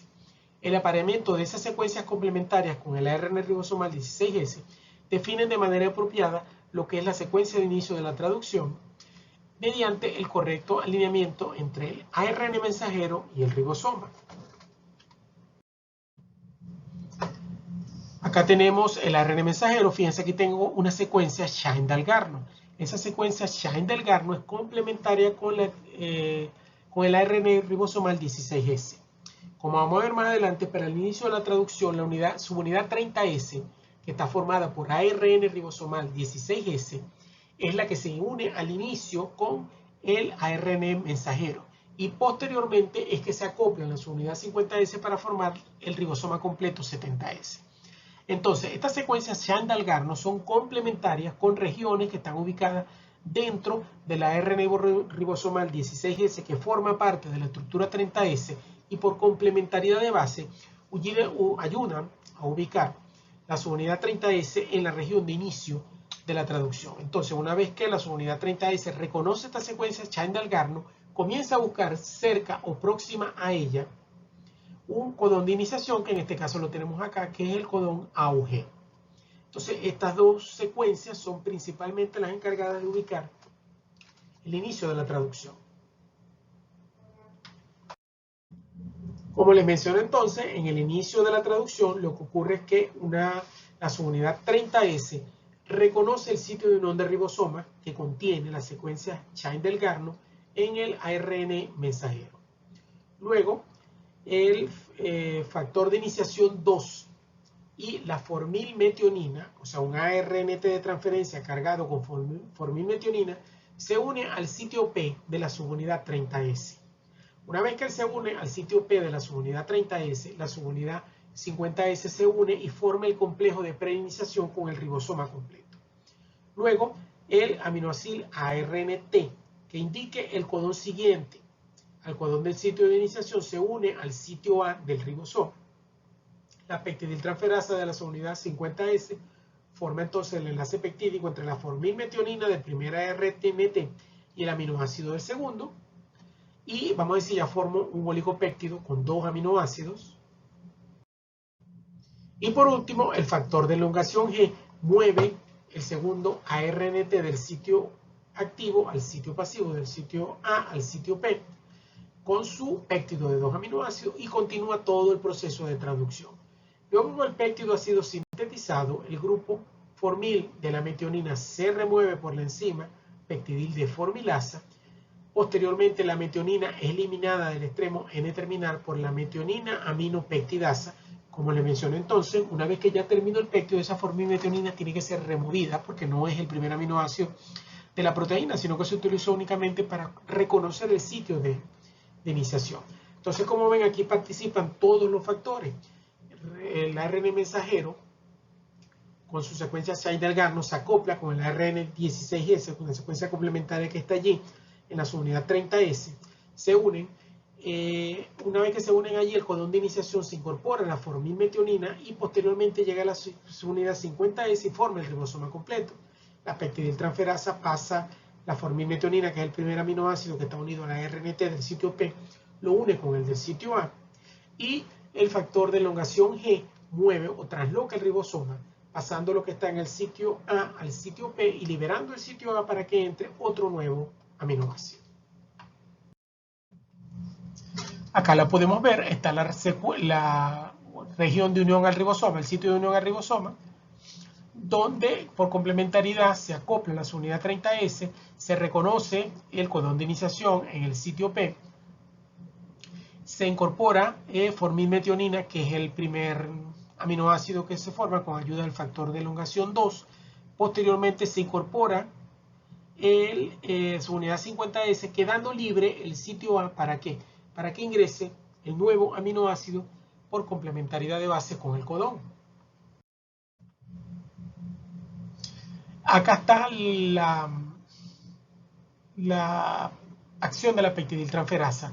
Ella lo que hace es que une un grupo amino con el grupo carboxilo de un aminoácido para transferirlo y formar entonces dos aminoácidos, los uno, y voy a formar entonces en el sitio A, tengo el ARNT de la leucina con toda la cadena polipeptídica, en este caso formilmetionina, unida a él. Por lo tanto, el ARN de transferencia que está en el sitio P no tiene aminoácido, factor de elongación G hace la translocación del ribosoma, pasando lo que está en el sitio A al sitio P y quedando libre el sitio A para que se incorpore un nuevo aminoácido.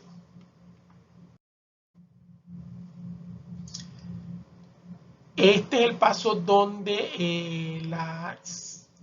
se elimina el grupo formil de la formilmetionina, quedando después la metionina, que es eliminada posteriormente del proceso cuando ya tengo la proteína casi sintetizada. Una vez iniciado el proceso de traducción, este se lleva a cabo a lo largo de toda la molécula de ARN, un codón a la vez, hasta que el ribosoma encuentra un codón de terminación, cualquiera de los tres, UAA, UAG o UGA. Estos codones no codifican para aminoácidos, por lo que no poseen un ARN de transferencia, y cuando el ribosoma llega a ese codón, la traducción se detiene porque en ningún momento va a entrar un ARN de transferencia, y se detiene allí la síntesis de la proteína. Similar al posicionamiento del inicio de la traducción, los codones sin sentido que terminan la traducción pueden no estar ubicados al final del extremo 3' del ARN, y esa región entre el codón de terminación y el extremo 3' del ARN mensajero se denomina la región 3' no traducida. Recuerden que tenía una región 5' no traducida que está antes del codón de inicio, y tengo también una región 3' no traducida que está después del codón de finalización. Adicionalmente a la presencia de un codón para el que no haya ARN de transferencia, el final de la traducción requiere de factores de liberación. Y esas proteínas reconocen específicamente lo que son los codones sin sentido y promueven la liberación del ribosoma del ARN, promueven la separación del ARN y el ribosoma. En Escherichia coli existen 3 factores de liberación de la traducción: RF1 codificado por estos dos codones y RF2 codificado por estos dos que están acá. Y tiene un factor de liberación 3, y generalmente es un factor que se encarga de ayudar a los otros dos factores.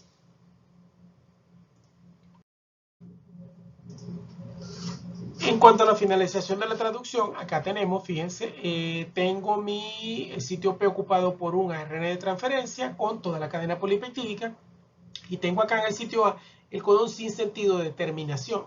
¿Qué sucede? Nunca va a entrar un aminoácido un ARN de transferencia cargado con un aminoácido porque no existe, y allí lo que hace es que intervienen entonces los factores de liberación, que lo que producen es la disociación del ribosoma, la liberación del polipéptido, que ya es la proteína funcional, y la liberación del ARN. Cada uno queda por separado. Como les mencioné, un ARN mensajero policitrónico se da mucho en los procariotas, específicamente en las bacterias. Es un mismo ARN mensajero que codifica más de una proteína. Se denomina entonces un ARN policitrónico el que produce o genera varias proteínas al mismo tiempo. Este posee más de un sitio de inicio de la transcripción para permitir la traducción simultánea de más de una secuencia a partir de ese ARN mensajero. El ARN mensajero policitrónico generalmente posee una secuencia codificante de un péptido, seguida de una región codificante de otro, y el espacio entre dos regiones codificantes puede ser muy corto, y las secuencias codificantes pueden estar incluso solapadas.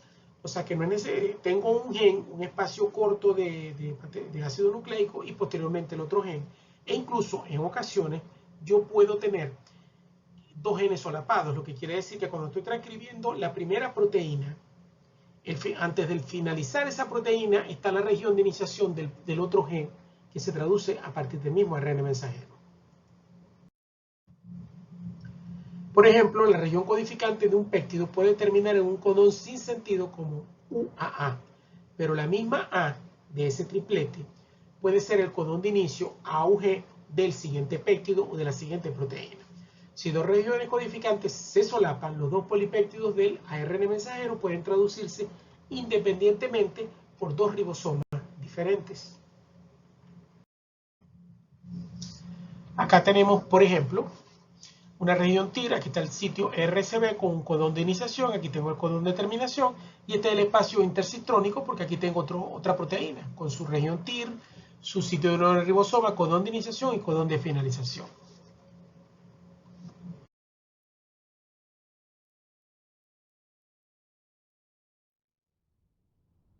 Here is a cell. the basic unit of all living tissue. In most human cells, there is a structure called the nucleus. The nucleus contains the genome. In humans, the genome is split between 23 pairs of chromosomes. Each chromosome contains a long strand of DNA, tightly packaged around proteins called histones. Within the DNA are sections called genes. These genes contain the instructions for making proteins. When a gene is switched on, an enzyme called RNA polymerase attaches to the start of the gene. It moves along the DNA, making a strand of messenger RNA out of free bases in the nucleus. The DNA code determines the order in which the free bases are added to the messenger RNA. This process is called transcription. Before the messenger RNA can be used as a template for the production of proteins, it needs to be processed. This involves removing and adding sections of RNA. The messenger RNA then moves out of the nucleus into the cytoplasm.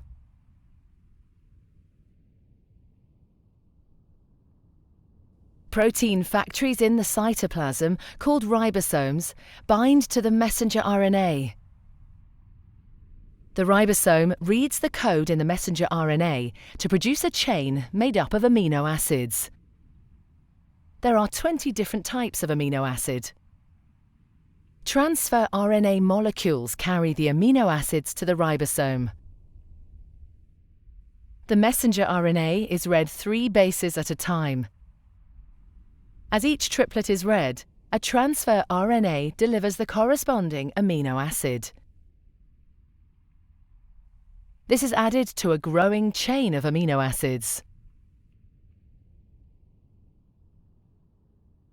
Once the last amino acid has been added, the chain folds into a complex 3D shape to form the protein.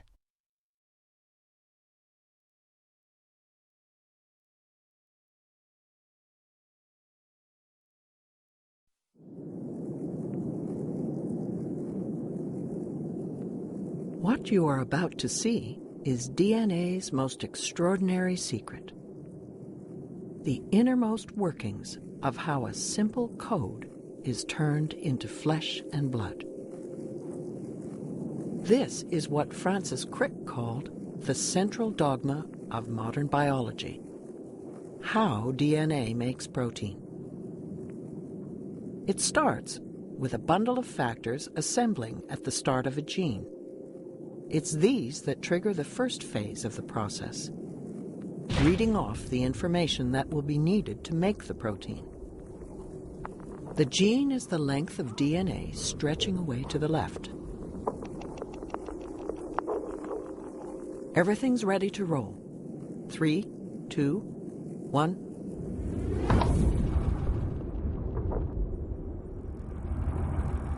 The blue molecule racing along the DNA is reading the gene. It's unzipping the double helix and copying one of the 2 strands. The yellow chain snaking out of the top is a copy of the genetic message, and it's made of a close chemical cousin of DNA called RNA. The building blocks to make the RNA enter through an intake hole.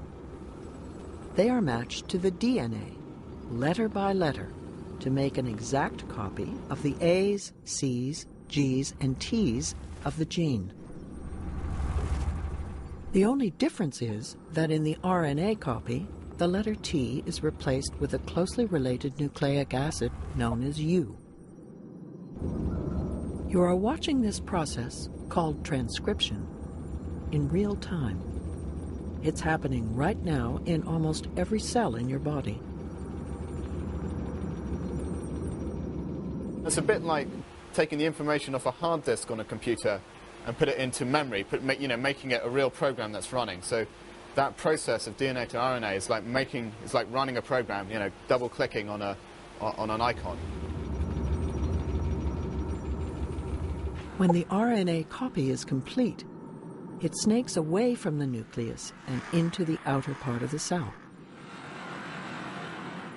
Then, in a dazzling display of choreography, all the components of another molecular machine lock together around the RNA to form a miniature factory called a ribosome. It translates the genetic information in the RNA into a string of amino acids that will become a protein. Special transfer molecules, the green triangles, bring each amino acid to the ribosome. The amino acids are the small red tips attached to the transfer molecules. There are different transfer molecules for each of the 20 amino acids. They all carry a specific 3-letter code that will be read by the machine. Now we come to the heart of the process. Inside the ribosome, the RNA is pulled through like a tape.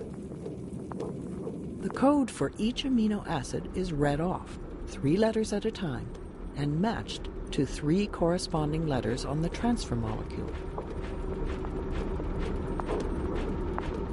When the right transfer molecule plugs in, the amino acid it carries is added to the growing protein chain.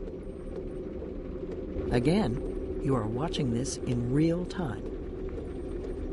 And after a few seconds, the assembled protein starts to emerge from the ribosome. Ribosomes can make any kind of protein. It just depends what genetic message you feed in on the RNA. In this case, the end product is hemoglobin.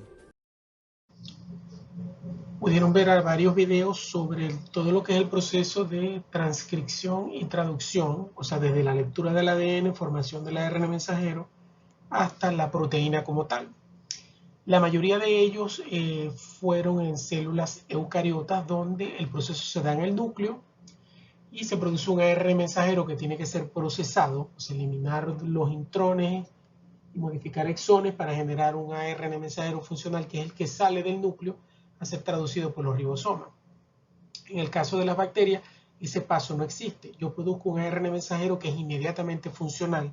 ¿Por qué? Porque todo ese ARN mensajero codifica, a diferencia del ADN eucariota, el ARN mensajero eucariota, donde antes de la traducción, ese ARN mensajero tiene que ser procesado para eliminar las regiones no codificantes y dejar únicamente las regiones codificantes antes de salir al citoplasma y estar en contacto con los ribosomas. Bueno, muchas gracias. Cualquier duda pueden escribir a través del aula o enviar un correo electrónico. Gracias.